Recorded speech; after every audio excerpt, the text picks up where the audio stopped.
Buenas tardes ya, queridos hermanos, hermanas.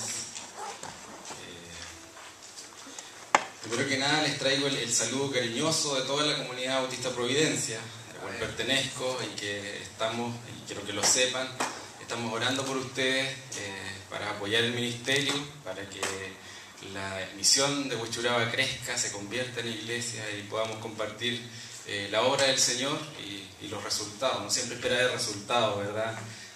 Yo hace un tiempo atrás estaba conversando con Carol y con otros hermanos. Estuve aquí, pero cuando no estaba todo esto, las paredes estaban sin revestimiento, no había un escenario, no habían estos asientos tan cómodos que tienen ahora. El Señor los ha prosperado y bendecido. Así que si usted viene llegando recién a la comunidad, tiene que saber de que Dios está preocupado de usted y le está dando de lo mejor. Ni siquiera nosotros, y no es una crítica, ni siquiera nosotros en la comunidad Bautista Providencia tenemos las cosas que ustedes tienen aquí, así que son muy bendecidos de parte del Señor, ¿ya? También les traigo los saludos cariñosos del pastor Iván, el pastor Iván Carrasco, que hace poco llegó de sus vacaciones y ya está con nosotros, seguramente va a estar compartiendo con ustedes en un próximo tiempo, así que les traigo los saludos de toda la iglesia, ¿ya? Y bueno, me invitaron a compartir la palabra de Dios y la verdad que siempre es un privilegio, pero también es una tremenda responsabilidad.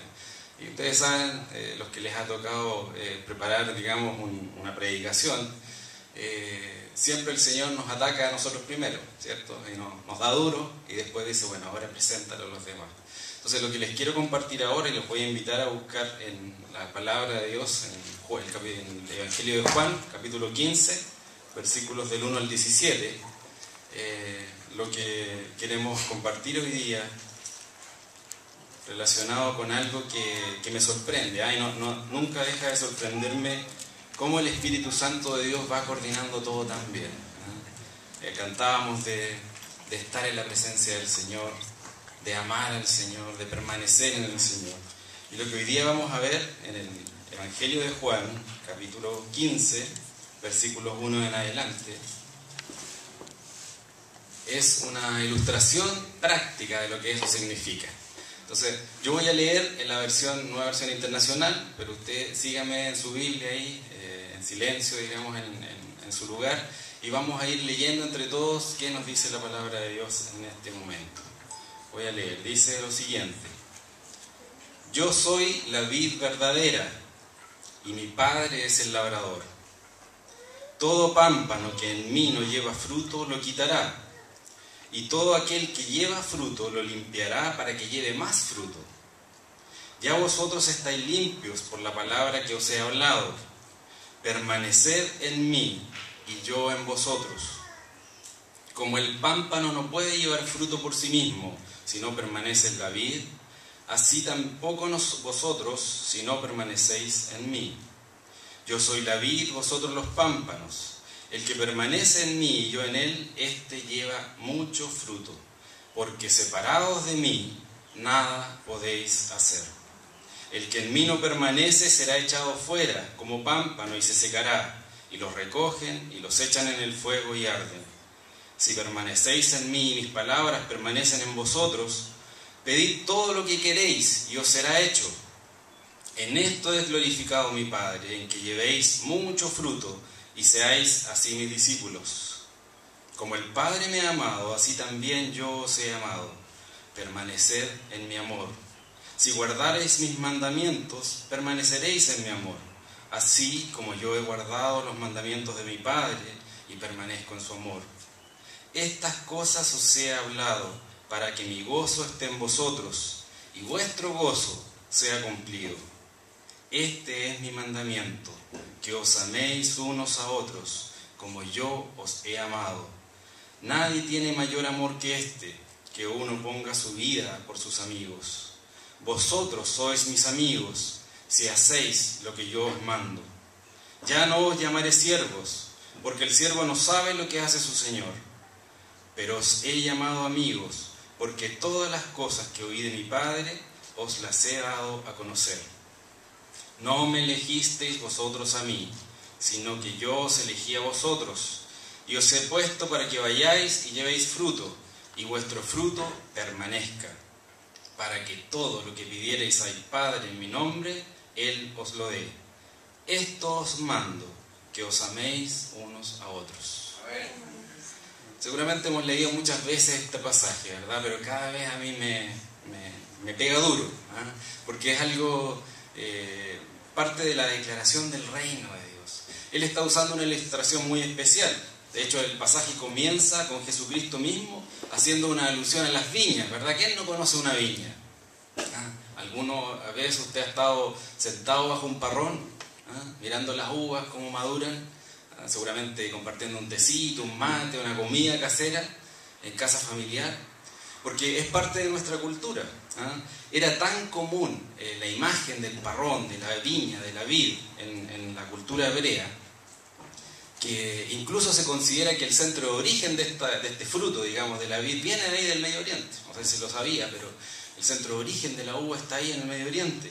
Y por eso para ellos era tan normal. De hecho, los egipcios, hay inscripción en los jeroglíficos de que ya los egipcios hacían vino, fermentaban el fruto de la vid desde miles de años antes de que esto estuviera pasando, ¿ya? Por lo tanto, para ellos, esta imagen de la viña era algo muy cotidiano. Y Jesucristo se caracteriza por eso, siempre está ayudándonos a nosotros a entender, pero bajo nuestro contexto. Por lo tanto, como ellos conocían muy bien el tema de las viñas, Él está preocupado de darles un ejemplo en torno a esta situación. Así también nosotros los chilenos conocemos muy bien el tema de las viñas. De hecho, nos jactamos de tener los mejores vinos del mundo. No sé si será así, pero en la práctica nuestra cultura está inmersa en el tema de esta imagen que nos llega tan de cerca. En ese tiempo y hasta el día de hoy, la vid era símbolo de prosperidad y también era símbolo de paz. Por eso los romanos todos usaban, ¿cierto? Aparte del laurel, usaban mucho la expresión de las hojas de viña, las hojas de parra, como un símbolo de prosperidad y de paz. A modo de ejemplo, podemos ver que en Primera de Reyes, por ejemplo, capítulo 4, versículo 25, se lo voy a leer para que no lo busque, dice que durante el reinado de Salomón, todos los habitantes de Judá y de Israel vivían seguros bajo su propia parra y su propia higuera. ¿Se da cuenta? O sea, eso era como parte de la prosperidad que Dios estaba dando al pueblo. El mayor sueño en tiempos de Salomón, de la gran, experiencia de vida de rey, digamos, después de David, su hijo Salomón, y todo el esplendor del reino de Israel, está cimentado en ese propósito. Ojalá que todos los súbditos del rey en algún momento se sienten bajo un parrón a disfrutar de las bendiciones de Dios.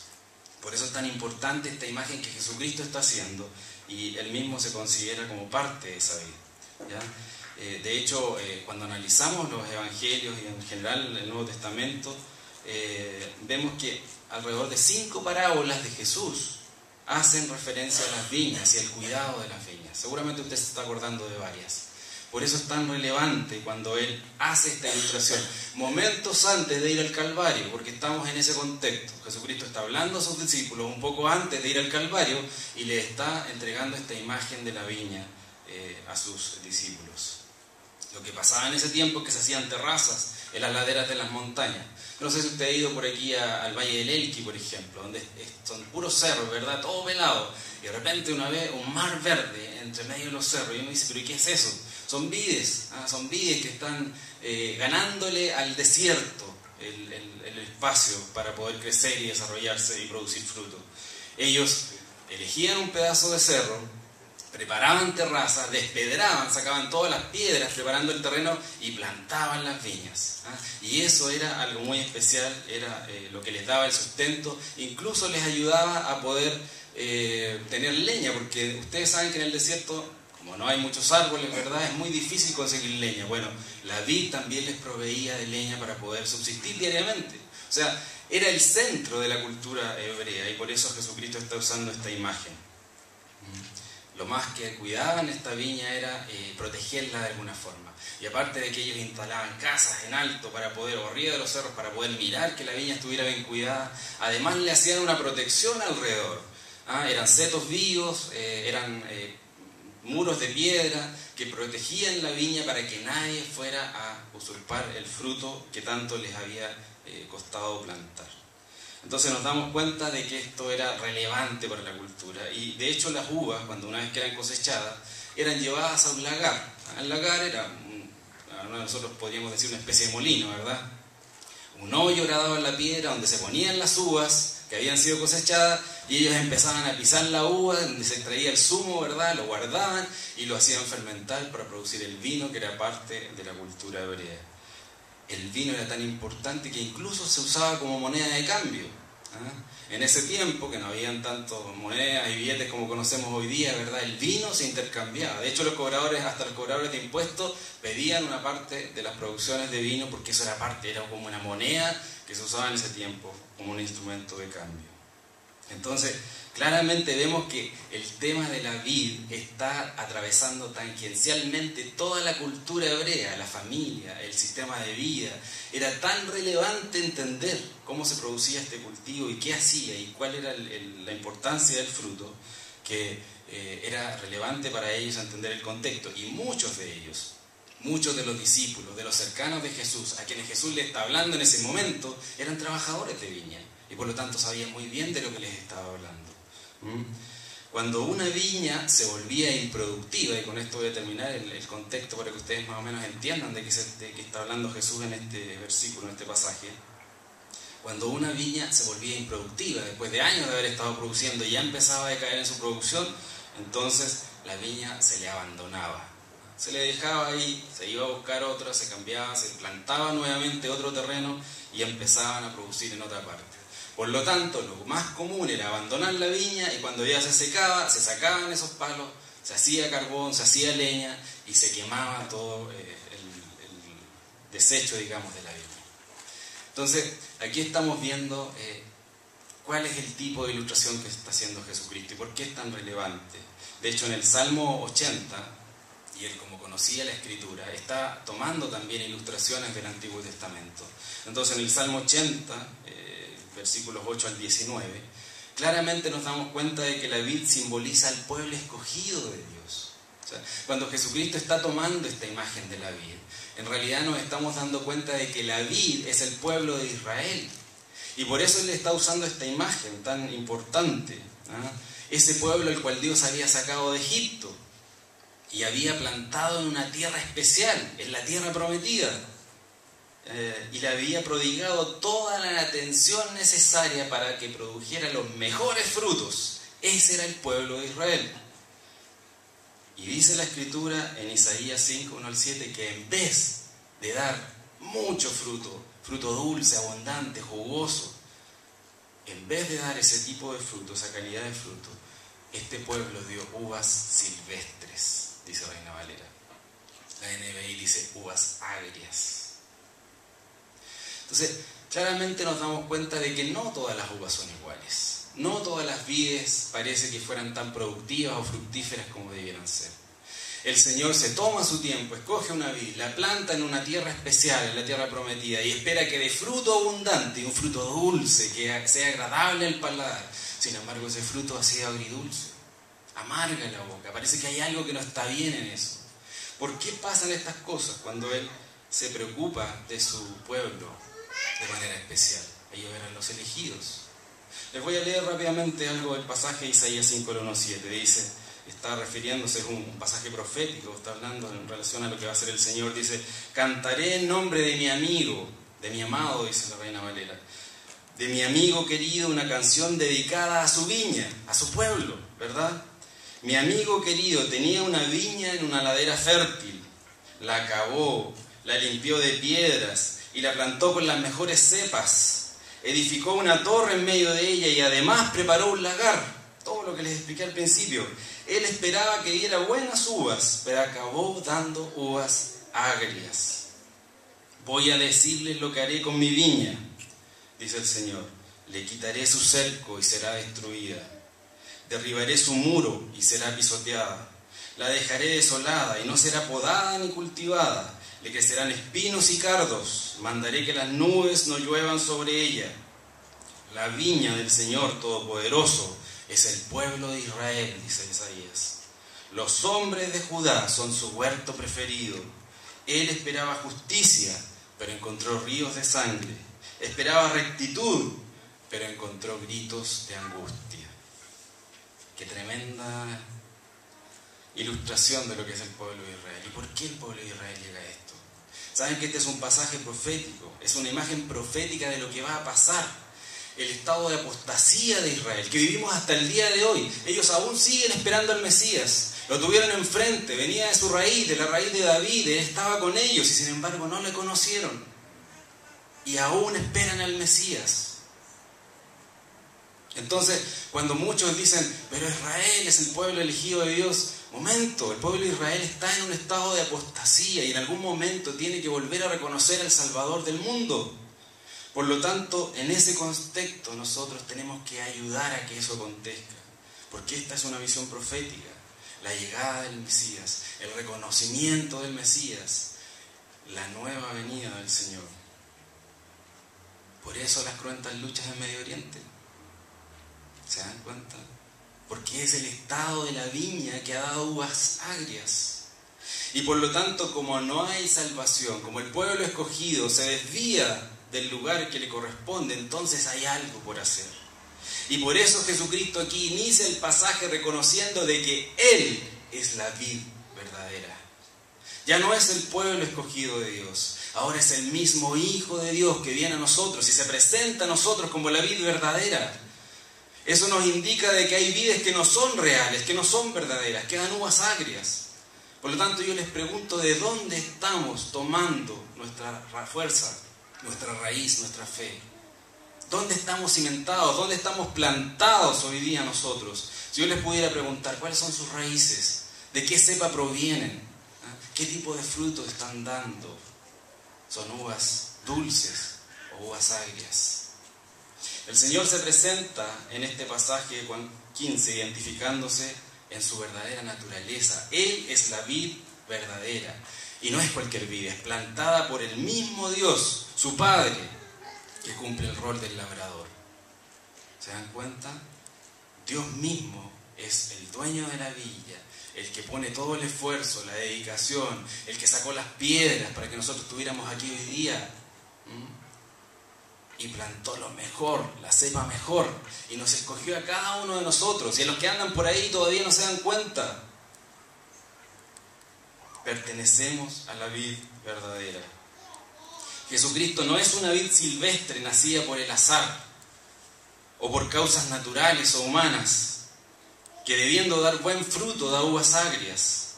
Él es la vid enraizada en el mismo Dios, el creador del universo, el dueño de todo lo que existe. Jesucristo viene a ser el verdadero Mesías de Dios, allí donde Israel, su pueblo elegido, había fracasado. Él viene a convertirse en el vino nuevo, ese vino que sana, es un bálsamo sanador y reconciliador de la humanidad. Él reconcilia a esta humanidad caída con su Creador. Él es el único y suficiente Salvador de nuestras vidas, pero también de la humanidad completa. Como cristianos hemos sido hechos los pámpanos o los racimos de esta vid. Nosotros somos los racimos que estamos unidos a esta vid que es Jesucristo. Por lo tanto, nosotros no podemos desprendernos de esta vid. Y es obvio que si estamos unidos a la vid verdadera, debiéramos dar fruto verdadero. Pero allí, entonces, debiendo compartir de su savia, porque estamos siendo alimentados por esta raíz que es Jesucristo, con el único propósito de que podamos dar un fruto abundante, entonces necesitamos ser trabajados, necesitamos ser podados, necesitamos sacar las cosas que no corresponden. Si no somos podados, queridos hermanos, ese pámpano es probable que no dé buen fruto, ni siquiera va a dar fruto. Porque cuando uno no poda la vid, hay pámpanos que quedan secos. ¿Han mirado un parrón? De repente se ve un pámpano que tiene un montón de fruto abundante. Sin embargo, hay otro pámpano que está seco, que ni siquiera dio fruto. Y es por eso, porque nosotros necesitamos ser raleados, necesitamos ser podados. Para poder dar fruto abundante como pueblo de Dios hoy día, necesitamos que el Señor saque lo que no corresponde a nuestra vida. ¿Pero a quién le gusta la poda? ¿A quién le gusta que le corten algunas partes, ¿no?, del corazón, de la mente, de mis actitudes, de mis valores, tergiversados muchas veces? La única forma de dar fruto abundante es que el Señor se ponga a cortar en nosotros, y eso nos duele y nos molesta. Señor, ¿hasta cuándo?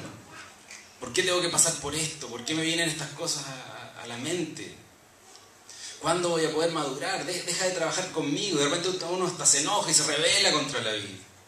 Pero somos parte de esa vida. Él no iría en contra de su propio órgano, de su propio cuerpo, porque nosotros somos parte de su cuerpo. Él nos está alimentando directamente. Nos quiere que seamos mejores personas, que seamos hijos suyos, que demos fruto abundante. Y para eso necesitamos ser podados. Nos guste o no nos guste.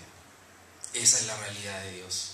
Si usted anda buscando un evangelio fácil, un evangelio superficial, o quedarse simplemente con las cosas buenas de la iglesia, de la fe, está en el lugar equivocado. Porque ser cristiano significa dejarme llevar por la poda del Señor. Y eso duele, pero da fruto abundante para nosotros y para los demás. Jesucristo entonces se ha convertido en el Señor de nuestras vidas. Es el reconciliador de toda la creación, pero este inmenso regalo que hemos recibido gratis, no nos ha costado nada, también demanda de nosotros algunas responsabilidades. Y son responsabilidades imperativas. No les podemos decir que no. Para poder dar fruto abundante, para poder formar parte de esta vida, tenemos que cumplir con estas responsabilidades. ¿Y cuáles son esas responsabilidades? Veamos, primero que nada, debemos permanecer en Él. El versículo 4 dice: permaneced en mí y yo en vosotros. Como el pámpano no puede llevar fruto por sí mismo si no permanece en la vid, así tampoco ustedes si no permanecen en mí, dice el Señor. No podemos dar fruto, es imposible. Si no estamos pegados a la vid, si no permanecemos en el Señor, no podemos dar fruto. Vamos a hacer un pámpano que se seca y que tiene que ser cortado para no seguir destruyendo el árbol entero, la planta entera. La palabra griega para permanecer que aparece ahí. Yo les voy a hacer un ejercicio cortito. Les voy a dar unos 30 segundos para que lo hagan ahí en su Biblia. Busquen todas las veces que aparece la palabra permanecer. Permanezcan. Por favor, mírenlo así en 30 segundos. Más o menos, ¿quién encuentra más? A ver. En el mismo pasaje que hemos leído, ¿cuántas veces aparece la palabra permanecer? A ver. Les doy un momentito para que lo busquen.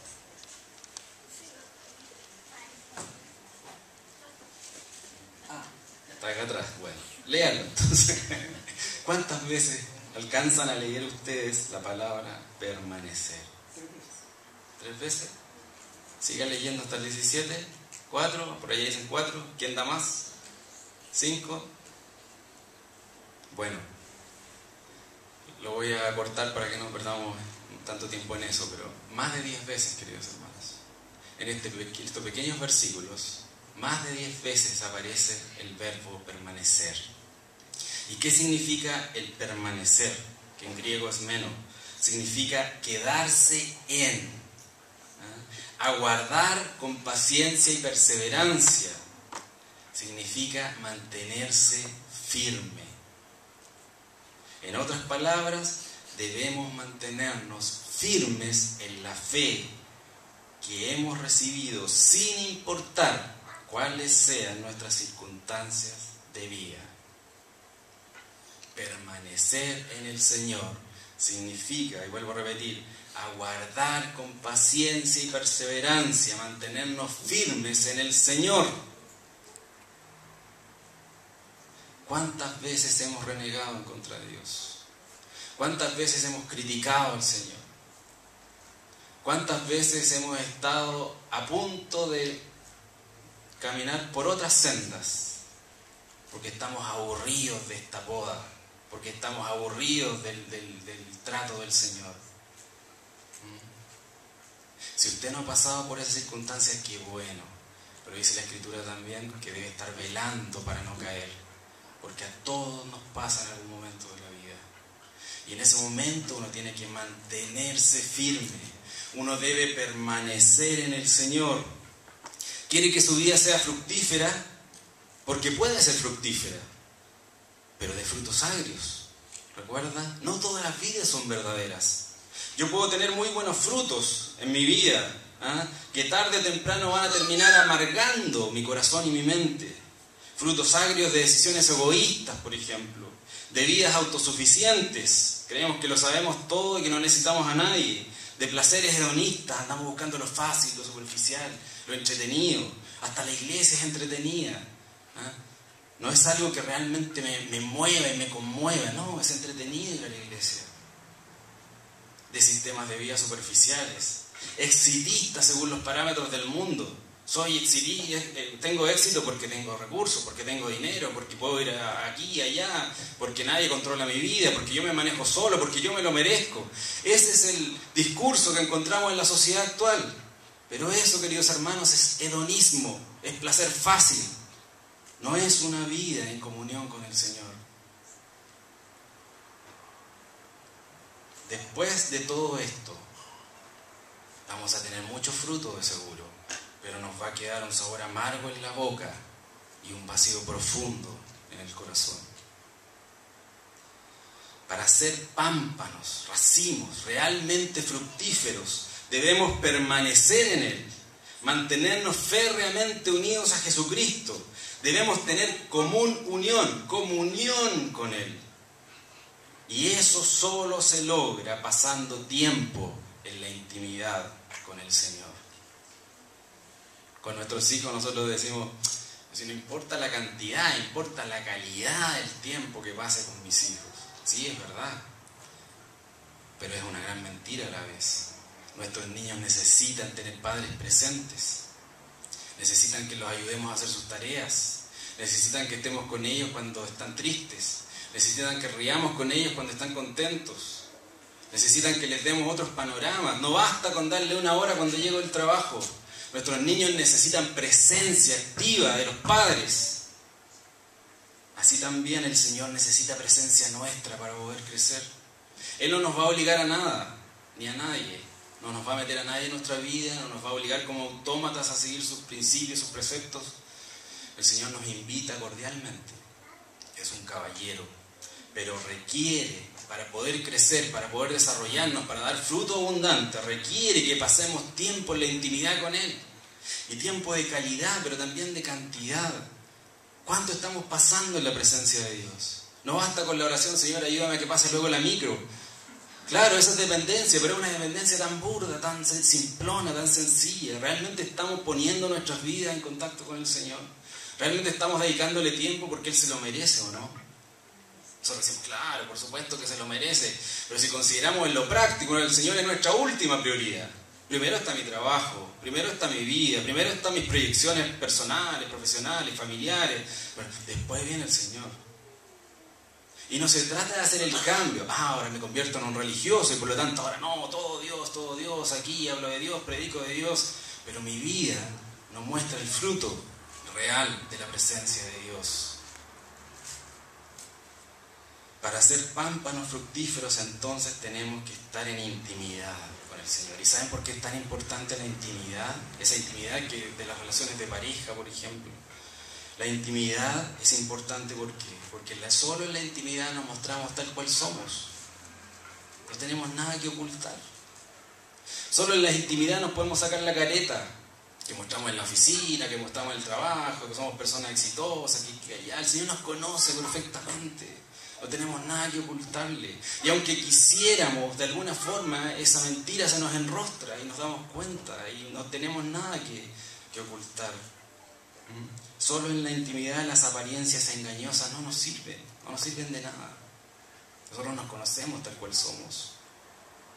Solo en la intimidad diaria con el Señor somos limpiados por la palabra. Versículo 3. Dice que hemos sido limpiados por la palabra del Señor. Ese es el efecto de la espada de dos filos que corta el corazón y nos traspasa. El efecto de la palabra de Dios nos limpia de toda nuestra inmundicia. Nos confronta con los seres humanos que somos y nos direcciona hacia Dios. Por eso es tan importante tomar la Biblia en algún momento del día. aunque sea autómatamente, pero obligarme a estar en la presencia de Dios a través de la lectura de su palabra. Fortalecidos por la oración. Es en la intimidad cuando tienes esa comunión, esa oración íntima, sin palabras hermosas que suenan lindo. Es ahí donde tú estás tal cual eres. Y ahí es donde somos empoderados por el Espíritu Santo de Dios. Jesucristo permanentemente pasaba tiempo de comunión a solas con su Padre. Necesitaba energía, fuerza. Se iba a un lugar apartado a estar en la presencia de Dios. Quería agradecer por lo que había pasado en el día. Se iba a solas a estar en la presencia de Dios. Él siempre se tomaba un tiempo para estar en la presencia del Señor. ¿No podemos hacer nosotros lo mismo con Él? Vimos que había más de 10 veces en que aparecía la palabra permanecer en este pequeño pasaje, ¿verdad? En educación uno usa la reiteración, ¿verdad? La iteración.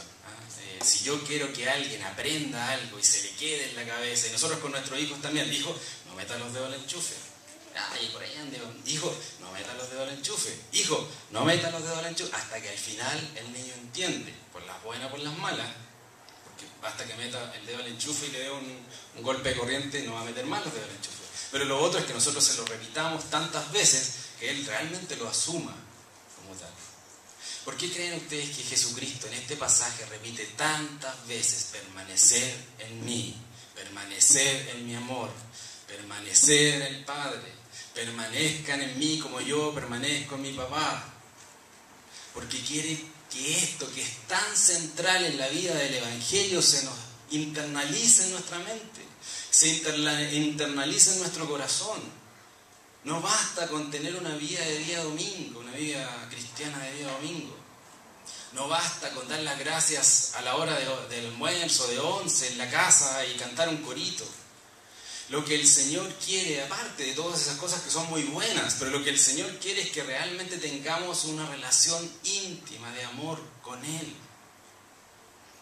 Él se quiere manifestar a nosotros y por eso tenemos que darle el espacio.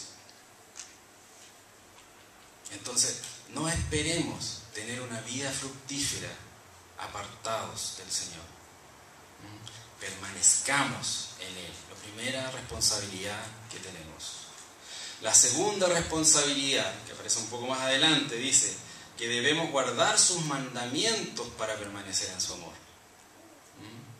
El versículo 9 dice, como el Padre me ha amado, así también yo os he amado. Permaneced en mi amor. Si guardareis mis mandamientos, permaneceréis en mi amor. Así como yo he guardado los mandamientos de mi Padre y permanezco en su amor. Estas cosas os he hablado, para que mi gozo esté en ustedes y para que su gozo sea cumplido. ¿Quiere tener gozo en su vida? Cumpla los mandamientos del Señor. Y que Dios es autoritario, quiere que haga esto y lo otro, y me niega esto y me obliga a hacer esto otro. No, Él dice, haz lo que yo estoy haciendo y que hice primero. Yo obedezco a mi Padre y hago lo que Él me dice. Lo que te estoy pidiendo a ti es que tú me obedezcas a mí, así como yo obedezco a mi papá Dios. Y eso, queridos hermanos, se llama aquí en la Quebrada del Ají consecuencia de vida. Mostrar con el ejemplo. Entonces, en este momento nos damos cuenta de que efectivamente recibimos muchas bendiciones de Dios, pero requerimos ser responsables con lo que Dios nos está entregando. Permanecer en Él, permanecer en su amor, pero además guardar sus mandamientos. Al hombre de ese tiempo, al hombre hebreo de ese tiempo, se le hacía muy difícil cumplir con toda la ley. Ustedes saben que el pueblo empezó a hacer interpretaciones de la ley, salió la Torá y la Mishnah y tantas otras interpretaciones y reinterpretaciones de los 10 mandamientos, de lo que Dios le había entregado a su pueblo, algo tan sencillo de cumplir, normas éticas básicas. Y ellos la empezaron a complejizar tanto y agregarle tantas cosas que se transformó en una carga tan pesada que nadie era capaz de cumplirlo. Hoy día nosotros de repente nos vemos también en la misma circunstancia. El Evangelio es tan sencillo de entender y tan práctico, y nosotros lo complejizamos tanto y le ponemos tantas cortapisas, que vístase así, que hable así, que esto puede hacer y esto no puede hacer, que cortes el pelo de tal forma, que tome la Biblia de acá y de allá. Y esas cosas no son el sentido real del Evangelio. Esas son normas humanas que se han autoimpuesto y nos hemos autoimpuesto nosotros mismos. Pero el Evangelio de Dios es libertad. El Evangelio de Dios es compromiso en libertad. Yo os haré libres, conoceréis la verdad y la verdad os hará libres, no los hará esclavos de religiosidad. Y hoy día lo que observamos en nuestros contextos de iglesia son comunidades que están limitadas por sus propias normas y que no entienden el verdadero sentido del Evangelio. Entonces, cuando Cristo está tomando esto, efectivamente está transgrediendo todo lo que hasta ese momento se ha enseñado. Y Él está diciendo: permanezcan en mi amor, guarden mis mandamientos. Yo vengo para cumplir la ley. Pero además dice: en esto, queridos discípulos, se resume toda la ley y los profetas.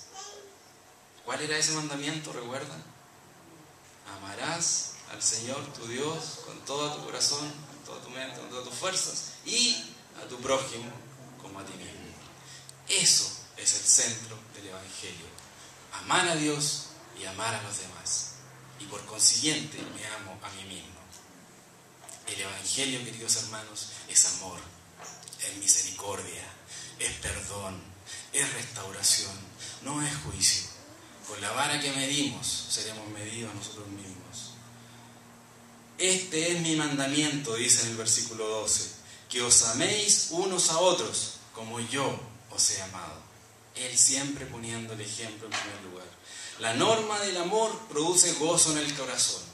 Si amo a mi prójimo es porque Cristo me amó primero, y porque su amor desinteresado produjo como fruto más amor. Yo amo a mi hijo porque me nace, me fluye naturalmente. Y mi hijo me ama porque yo lo amo primero. Y mi hijo aprende a amar a otros, a su futura pareja, a su futura persona que va a estar con él, digamos, porque lo aprendió de sus padres. Y sus hijos lo aprendieron de él.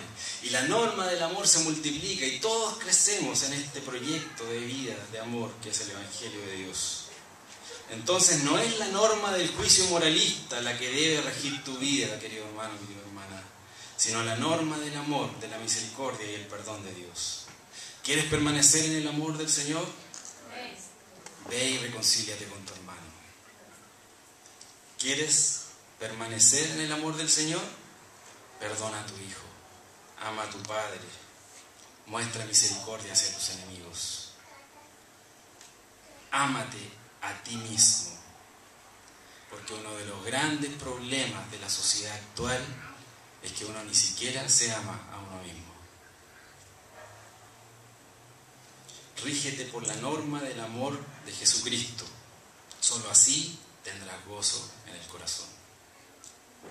Permanecer en el Señor, guardar sus mandamientos, ¿para qué? ¿Para tener normas? No, para permanecer en su amor. ¿Y cuáles son las consecuencias? Y con eso vamos a ir terminando. ¿Cuáles son las consecuencias de permanecer en la intimidad con el Señor? Guardar sus mandamientos. ¿Qué es lo que me trae como fruto esa obediencia? En el versículo 14, Él lo señala claramente, dice: vosotros sois mis amigos si hacéis lo que yo os mando. La obediencia a la intimidad produce amistad con Dios.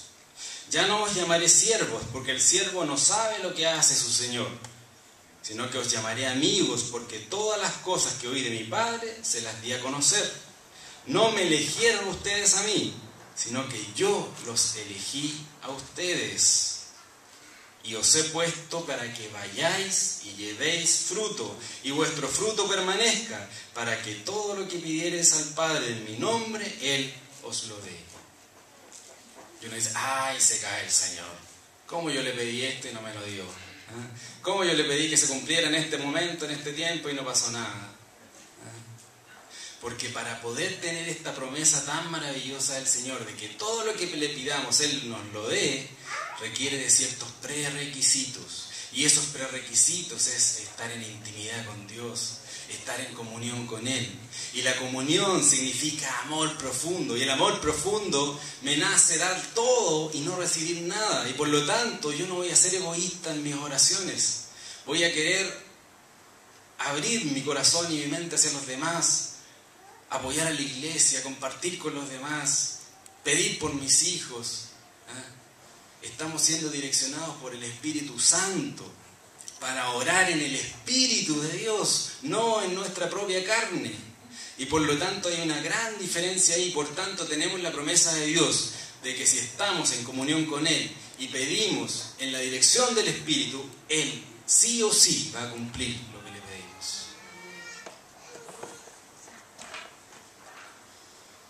Las consecuencias de una vida en dependencia y obediencia de Dios es la amistad profunda con el Señor. De repente nosotros decimos, yo no tengo amigos de confianza. No, claro, tengo un montón de conocidos, sí, podría tener un amigo por aquí y por allá, pero en realidad se me cae de repente. Porque es verdad, las relaciones humanas son muy disímiles, son muy fluctuantes, pero la amistad con Dios es permanente y eterna. Él es el único amigo en el cual podemos confiar y nos está ofreciendo su amistad gratuitamente. ¿Por qué no recibirla? ¿Por qué no buscarlo? Él nos eligió para ser sus discípulos. Me acuerdo cuando llegué a la iglesia en algún momento de mi vida, cuando estaba bien mal, yo le dije, le voy a dar una oportunidad a este Dios, a ver si efectivamente tiene lo que ando buscando. ¡Qué soberbia! ¡Qué ignorancia! Y después de todos estos años de vivir el Evangelio, las buenas y las malas, porque han habido malas, muy malas también, pero el Señor se ha manifestado con amor, con amistad, con confianza, con intimidad. Y yo puedo decir ahora, Señor, gracias. Gracias porque fuiste tú el que me elegiste. Pudiendo elegir a tantos, me elegiste a mí, lo eligió usted, para ser su amigo íntimo, su amigo cercano. Si uno valora las amistades humanas, ¿cuánto más valorar la amistad con el Señor, con el Creador de todo lo existente? Él movió cielo, mar y tierra para que usted pudiera estar hoy día en su presencia.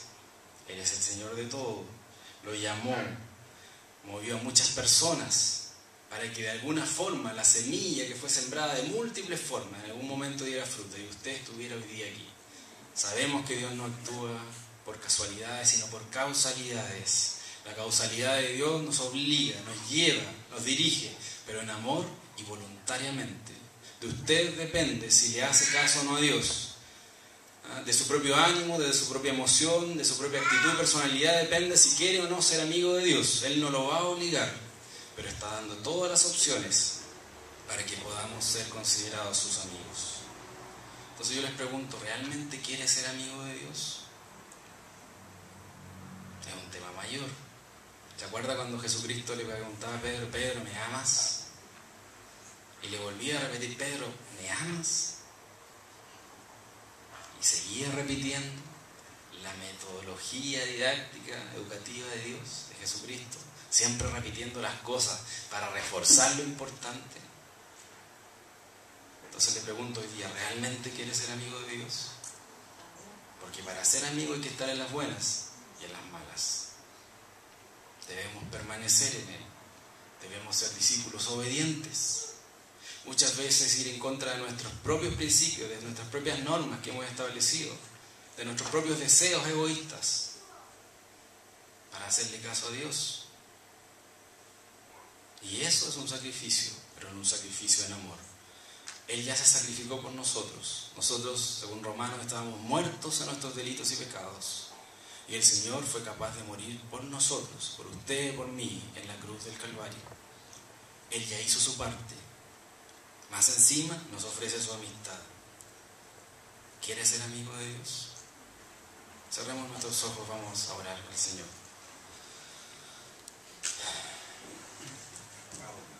Jesucristo quiere entablar una relación íntima con nosotros, queridos hermanos. Quiere entablar una relación íntima de amistad con usted en forma personal. No le quepa ninguna duda. A Él no le importa su pasado. A Él no le importa nada de lo que haya podido vivir, actuar o dejar de hacer. Tampoco le importan los años que lleve en una iglesia cristiana.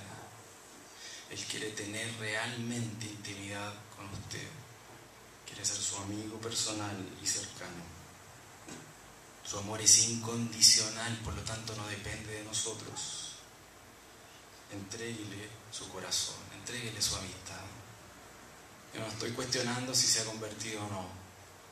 Lo estoy invitando de parte del Señor a ser un amigo cercano en la intimidad con el Señor. Dígaselo a usted mismo al Dios. Señor, yo quiero ser tu amigo. Tenga un momento de oración personal con Él.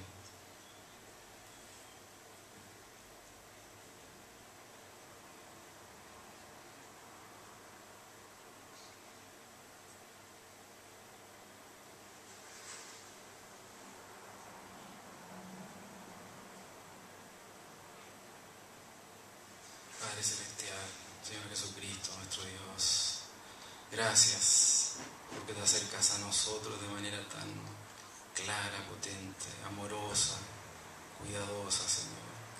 Gracias por respetarnos tal como somos. Gracias porque no te importa nuestro contexto de vida pasada ni actual, porque ahí nos estás mirando reconciliados contigo, Señor. Gracias porque podemos abandonarnos en tus brazos, como la gallina cuida sus polluelos. Gracias porque podemos dormir tranquilos bajo la sombra de tus alas. Gracias porque nos tienes en la palma de tus manos, Señor, y tu mano nadie nos arrebata. Señor, en tus manos queremos estar confiados. Aunque vengan las 1000 tormentas de la vida, Señor, queremos estar confiados en tus manos. Señor, te agradecemos porque tú eres nuestro Dios y porque eres un amigo personal y cercano. El amigo que nunca falla. Cuando todo lo demás se cae, nos traiciona, tú sigues siendo fiel. Gracias, Señor, por lo que nos das. En este momento que nuestro corazón se dispone a buscarte con todo nuestro ser, con todas las fuerzas de nuestra vida, con todos los pensamientos de nuestra mente, Señor, que tu Espíritu Santo pueda hacer la obra reconciliadora, restauradora. Sánanos, Señor, sana tu tierra, sana tu pueblo. Ven con nosotros. Haz presencia en medio nuestro, Señor. Queremos permanecer en ti, quedarnos, Señor, a guardar confiadamente en que tú eres el dueño y Señor de todo y que vuelves una vez más para estar con nosotros y establecer y consumar tu reino. Señor, tu pueblo que te ama, te espera y queremos ser tus amigos cercanos. Bendícenos, Padre, en este tiempo. Y sigue trabajando con nosotros en la semana, en nuestras relaciones con los demás, en nuestra forma de mirarnos a nosotros mismos, en nuestra forma de vivir la fe. Gracias por todo y bendícenos, Señor. En el nombre del Padre, del Hijo y del Espíritu Santo. Amén.